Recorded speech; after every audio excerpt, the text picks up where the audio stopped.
You embarrassing yourself. You are embarrassing yourself. That's T.I. aired live to the world as his own son is in a headlock on television during an NFL game. However, that is only half of it. Because of how vicious and personal the feud he began with 50 Cent became, Tip's subsequent actions left the entire society in a state of shock. The smoke that rocked the entire society. Let's take a look at the current state of the rap game. Did anyone foresee this fire? What began as a versus jab between two legitimate legends evolved into one of the most disgusting and disrespectful hip-hop feuds in recent memory. In the group chat, entire legacies are being burned, mothers are being dragged, wives are being posted, and sons are being sent to the front lines. Then, just when everyone believed that these two would ride this thing to the end, T.I. went ahead and performed the one thing that no one on the planet could have predicted. He extended his hand. He said he was sorry. However, we haven't reached that point yet because the path to that apology is paved with deleted postings, diss tracks, family feuds, and a degree of infraction that would make even the most seasoned veterans of the rap game shudder. Stay tuned if you believe the 50 Cent incident is the end of this tale, because there is still more to come. T.I.'s own son, King Harris, went hands-on on video in a way that the internet is still reliving. The origins of this smoke may be traced back to the early 2000s when Tip and Fif were competing in this rap game from different parts of the world. T.I. 50 Cent from Queens is representing South Jamaica, and out of Atlanta is representing Bankhead. They both have street credentials that weren't created in a studio. On the surface, it appeared to be mutual respect for years. There would be no true static since they would run into each other at industry events, festivals, and award shows. Beneath all of it, however, the tension was bubbling like a pot with an overly tight cover. When two alphas live in the same jungle, that is what occurs. They both believed they were its monarch. These two men weren't made to be background players. And in a field where sales, features, and cultural appeal are used to determine your position on a daily basis, the question of who was better than whom was always looming large like a storm cloud ready to burst. Time travel to the Versus era when the entire culture was vying for renowned bouts. Additionally, T.I. says he and 50 Cent shook on a confidential accord during a TV commercial run in Los Angeles. Tip said the setup was straightforward. T.I. would issue a challenge to the public. The fans would finally get the battle they had been waiting for when 50 stepped forward and accepted. On a stage made for just that kind of combat, two libraries full of nothing but anthems are going up against each other. T.I. claims that when the time came for 50 to keep his commitment, the phone fell silent. Crickets, no acknowledgement, no acceptance. And it's not only a disappointment in this game when a man you thought would be your constant companion suddenly disappears. That is against the code.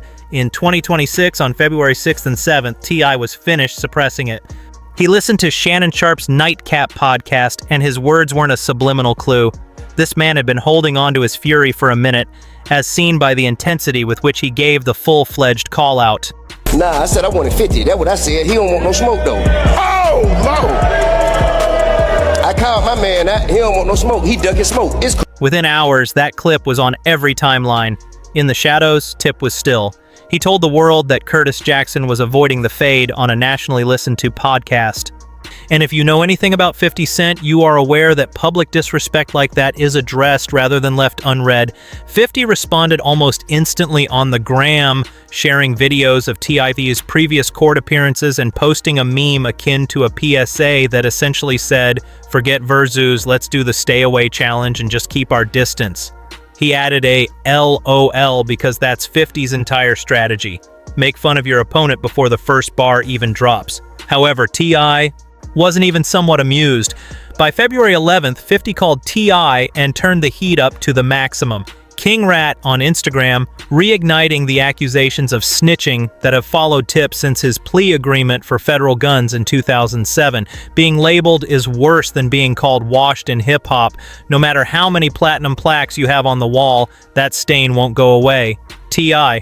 returned with a message that left no room for question, stating that just one of them was a rat and providing the documentation to support his claim. He advised 50 to put on his gloves or remain silent and live in fear.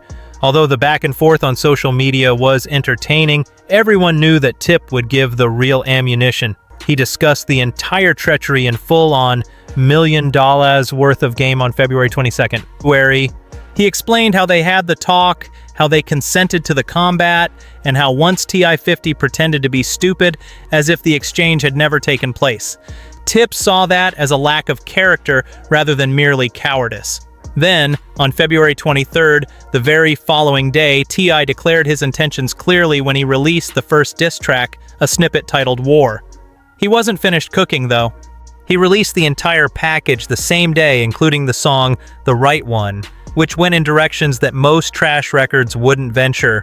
Like a battering ram, those bars struck. T.I. wasn't merely assessing the roughness of the 50s, the entire image that made Curtis Jackson famous was being destroyed by him. The song went even farther, depicting 50 as a troll hiding behind a phone screen and a meme page administrator. Additionally, in its most contentious bar, T.I. attacked 50 Cent's deceased mother, going beyond what even the most vicious beef veterans believe to be the bounds of acceptable behavior. There was a rift on the internet. Tip was commended by half of the timeline for engaging in a verbal altercation with one of the most violent rappers. The other half denounced him for bringing a parent who had passed away into the fray. But if the earthquake was caused by T.I.'s bars, then the aftershock that 50 caused was what made everything go haywire. 50 shared a negative picture of Tiny, T.I.'s wife, on Instagram along with a warning to keep his name out of people's mouths. It only took one post to force an innocent woman into the conflict area, breaking the unspoken rule that families and spouses should not be present. Rap rivalry gave way to intensely personal stakes. As a result, King Harris, Teepwire, and Tiny's son, with a ferocity no one had anticipated, leaped into the ring. Are you aware of your upbringing? How y'all raised? I'm not raised like that. King wasn't holding anything back. I wasn't raised that way. He made it very evident that attacking his mother was a boundary that would not be crossed without repercussions when he was on Instagram Live, his voice shaking with unfiltered passion. Then he took it in a direction that no one anticipated. So tell your mama dig her up and post a picture that look better than my mama. The internet exploded with that response. A small child instructs a multi-billionaire entertainment tycoon to unearth his mother's remains so they can compare them side by side. It was vicious. It wasn't filtered. This type of situation makes you aware that the rivalry has moved from the rap arena to a location where actual hurt people reside. King wasn't slowing down either. He returned with much more vigor, doubling down with a level of passion that demonstrated this was not a clout chase. This son was defending the mother who gave birth to him. I want to say something about my mama. Your mama, go dig her up. The anguish was audible through the rage. The rapper wasn't practicing a joke here. At all costs, this kid was riding for the mother who reared him. Post a picture of your mama. She pay respect. Stop playing with my mom. 50 used memes as their only method of response. He turned a very touching occasion into internet humor by calling the entire family ugly and throwing up a picture that compared King to Pepe the Frog. Beyoncé's mother, Tina Knowles, even publicly defended Tiny, expanding the group of people involved in this feud and bringing a level of cultural seriousness that extended well beyond rap. The tension was so intense that everyone on the internet was holding their breath, wondering whether this was going to happen in real life instead of just on keyboards. When his opponent was still hurling punches into the air on February 24th, 50 was on his boss time, flexing in a completely different venue. Using the shocked face emoji, he announced on social media that he had just sold out a Broadway production of Joe Turner's Come and Gone. He wrote, "While you in the booth recording disses nobody asked for, I'm moving units on stages you can't even get a ticket to. That is the height of disrespect. Because it completely changes the story, this type of flex doesn't require a single bar to land. Consider the psychological impact that has on a man."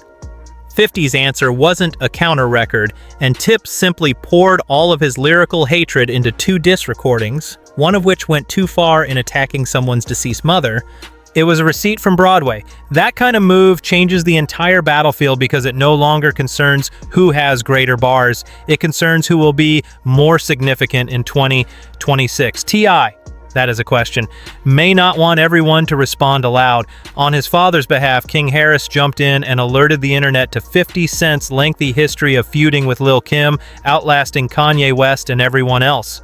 He portrayed 50 Cent as a career antagonist who starts smoking for fun rather than morality. A man who uses his platform as a weapon against whoever catches his eye that week. Then, on February 25th, 2026, the entire screenplay was turned upside down. No caption, no warning, no explanation. 50 Cent deleted any of his Instagram posts that had anything to do with T1. Every troll, meme, and clapback was removed and cleaned up as if the feud had never happened. CSY went viral on the internet. Was the white flag being raised by 50? Was he loading up for something more significant? Did the attorneys intervene? Or was there something going on behind closed doors that the general public was unaware of? Because, let's face it, 50 Cent is not a backup. This is the same guy who battled Floyd Mayweather, Rick Ross, and J. Rule, and never stopped grinning. His entire brand is based on constant escalation rather than passive retreat. Therefore, it was one of the most startling acts in contemporary rap warfare for him to remove the receipts from a feud he was actively involved in only hours ago. This is the point at which the narrative changes and leads you to this video. According to sources close to both sides, T.I. made a move that wasn't on anyone's bingo card.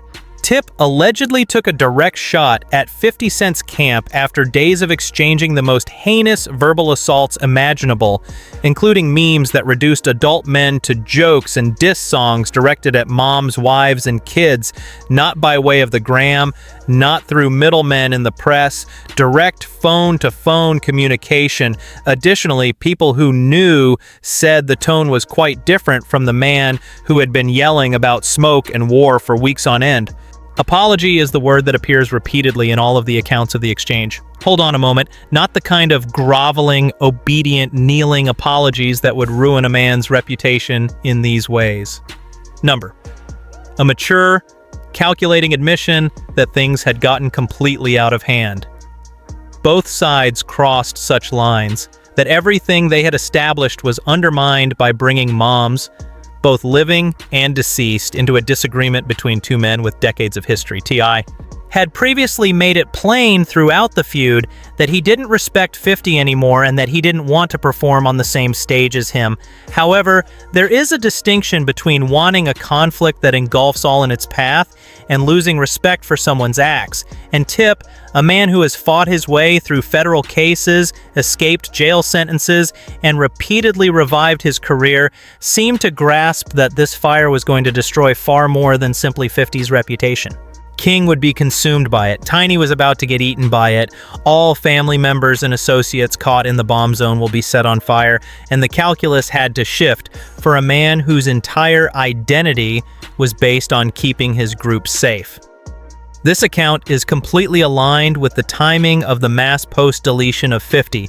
You don't respond with another meme if the man who has been making fun of you for 3 weeks straight suddenly offers you an olive branch when you're 50. The field is cleared by you. You destroy the proof, you create space for whatever follows, be it a business strategy, peace, or simply the lack of active conflict. Everything you need to know is that since February 25th, neither side has fired a single shot. The abrupt hush is deafening and impossible to ignore in a dispute where both men were writing many times a day.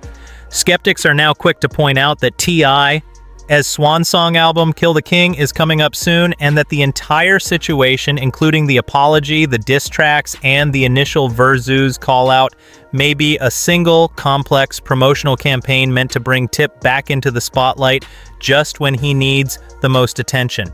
The timing was already noticed by fans who pointed out that the second TIA feud with 50 Cent appears out of thin air like a magic trick, and he announces his final album. Furthermore, that theory has merit. Manufactured disputes that boost album sales have a long history in the music industry. Additionally, T.I. is knowledgeable and experienced enough to understand the machine's workings. Every hot topic, headline, and contentious discussion in the comments is free advertising for a project that hasn't even been released yet. Regardless of whether the apology was sincere or calculated, it did occur. Furthermore, it symbolizes something that is rarely seen in society. A man who wins a public war decides to back up rather than throw everything down a cliff. Hip-hop personal feuds have a terrible tendency to end in tragedy rather than resolution. Since it takes much more courage to de-escalate than it does to continue shooting, the decision to increase communication rather than prolong the confrontation may be the most comprehensive action in this whole story.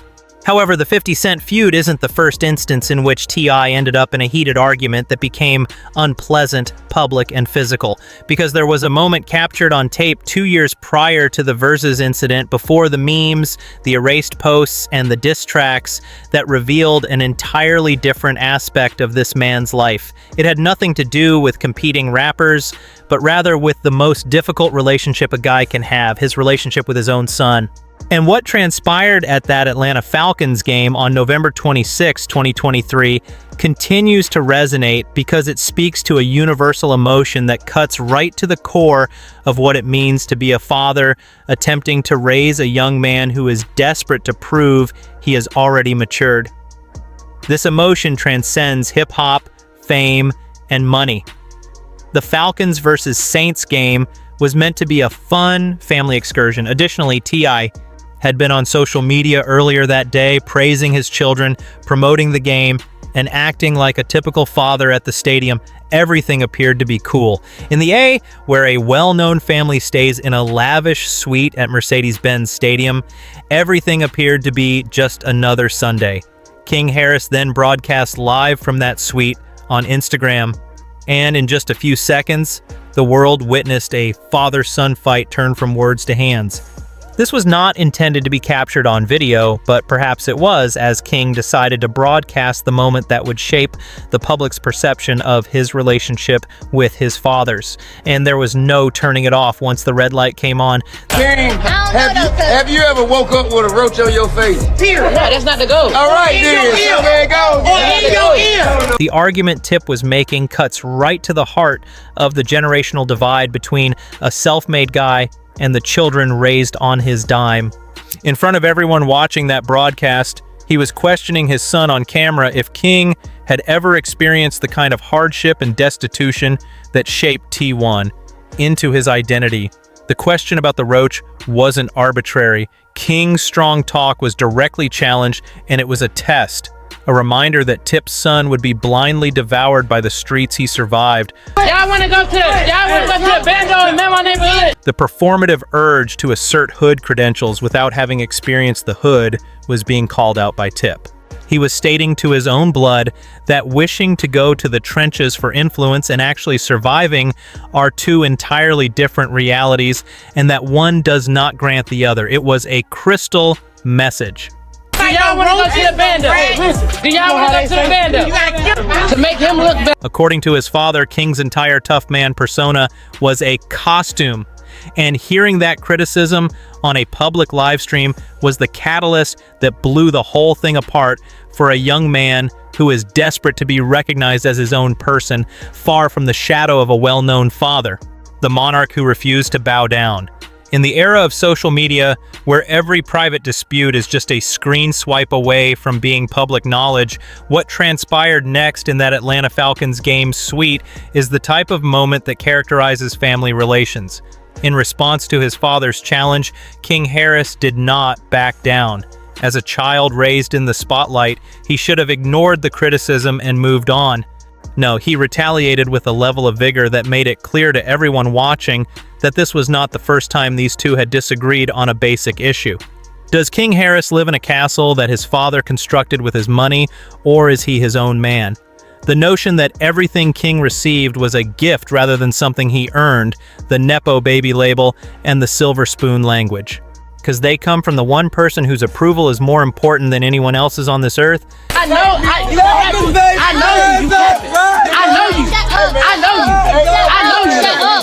know you. Ain't no mystery about here. I know you though. Man, I know you. They are the kind of cuts that go deeper than any diss track. The despair that tears through King's voice is audible. He is not constructing a rational argument. His emotions are outpacing his ability to speak, so he keeps repeating the same words. He is acquainted with his father. He is aware that the man in front of him has experienced fire, but King has never been impacted. However, he is also aware of himself. He thinks he does anyway. Furthermore, he is currently unable to handle the weight of the concept that his own father is openly removing his identity. The incapacity to construct a coherent rebuttal, the stuttering, and the overlapping phrases, that's not being soft. What's wrong with y'all? Why y'all doing that to me? Y'all know me. You know I stand on business. When the person you love the most in the world informs you that you are not who you believe yourself to be, that is what happens. I Stand on Business became Into the Incident's defining statement. It is King's song, his self-proclamation, and his means of letting the world and his father know that he is not a soft person, a pampered person, or a product of ease masquerading as a harsh person. King was doing just that, but with the entire internet watching and screenshots flying in real time, every young man in the world eventually gets to look his father in the eye and declare, "I'm my own person." When someone shoved, the dispute turned from verbal to physical. You are embarrassing yourself and your family. You embarrassing yourself. You are embarrassing yourself. T.I. was the next step, securing his son in a head hold. A action that combined raw aggression with a fatherly instinct. When words are no longer effective and the only language left in the room is physical authority, a man uses this type of grasp. That was the tipping point for Tip. Millions of people would eventually watch the 6 seconds of raw video repeatedly. He had no intention of harming his son. He was attempting to keep him in check, attempting to forcibly prevent King from saying or doing anything that would worsen the situation. However, the visuals were harsh. While the cameras were rolling, a Grammy-winning rapper and a man who made it through the federal system were arguing with his own child in a lavish suite at an NFL game. In order to prevent the situation from getting worse, Tiny intervened and separated the father and son. And that suite plunged for a time into the thick silence that only follows a detonation. King immediately hopped on Instagram stories with messages that were equal parts defiant and hurtful, saying that no one could run up on him and wondering if his own family thought he was a mistake. He capping. He capping. Hey, He know I stand on business. got your car on He know reverse, that. sir. Ain't no ever pulled my car ever in life. The internet quickly removed such posts, but not before screenshotting, archiving, and disseminating them to every hip-hop forum and gossip website. The public's reaction to Tip was measured. I stand on business. You drop me somewhere, I stand on business. You got your You gun drop in me in your reverse, hood, I stand on business. He made it apparent that what transpired between him and his kid was a family problem and that outside opinions were immaterial, thus telling the internet to shut up. Furthermore, there was evidence of a prior encounter between the father and kid in a Waffle House in 2022, so this wasn't even the first time. A never-ending cycle of conflict, since no single discussion or conflict was able to adequately address the central problem: King's need for autonomy versus T.I.'s demand for control. King continued to insist that his toughness was genuine even after being locked up by his own father in front of the world on video. He continues to resist any story that portrays him as anything less than authentic. You can tell a lot about King's mental state from that repetition and his determination to cede even a single inch of territory to his own father. He wasn't merely arguing over his toughness. Rather than being evaluated by a pattern created by a man who grew up under circumstances King could never completely understand, he was battling for his identity and the freedom to define himself according to his own terms. No matter how much money is in the bank, one of the most basic and universal dynamics in any family is the tension and constant tugging between a father who survived the muck and a kid who was born above it. The tone began to change in favor of reconciliation within a few days. T.I., in a public post, he explained his love for King by saying that they were bound together like a knot and that he would ride to the top of the world or the bottom of the abyss for his family. In order to demonstrate to the world that, despite the public uproar, the relationship between a father and son was shattered but not destroyed, he placed King's songs on blast, particularly a joint called Father Like Sons with his brother Damani. As evidence that the Falcons game episode, horrible as it was, might have been the turning point rather than the point of no return, King wrote in a 2025 reflection that he was now seeing eye to eye with his father and referred to himself as the man his father had raised him to be. Click on any of the cards on your screen if you like this video.